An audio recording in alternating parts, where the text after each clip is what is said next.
నారా లోకేష్ అనే నేను శాసనము ద్వారా నిర్మితమైన భారత రాజ్యాంగం పట్ల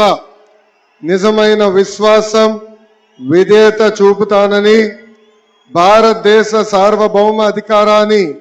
సమగ్రతను కాపాడుతానని, ఆంధ్రప్రదేశ్ రాష్ట్ర మంత్రిగా నా కర్తవ్యాలను శ్రద్ధతో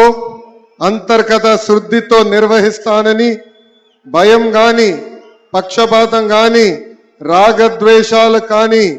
లేకుండా రాజ్యాంగాన్ని శాసనాలు అనుసరించి ప్రజలందరికీ న్యాయం చేకూరుస్తానని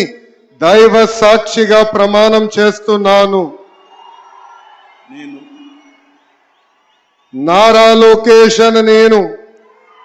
ఆంధ్రప్రదేశ్ రాష్ట్ర మంత్రిగా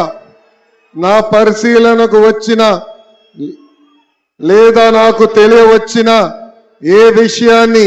నా కర్తవ్యాలను సక్రమంగా నిర్వహించేందుకు అవసరమైన మేరకు తప్ప ప్రత్యక్షంగా గాని పరోక్షంగా గాని ఏ వ్యక్తికి లేదా వ్యక్తులకు తెలియజేయనని లేదా వెల్లడించనని దైవ సాక్షిగా ప్రమాణం చేస్తున్నాను.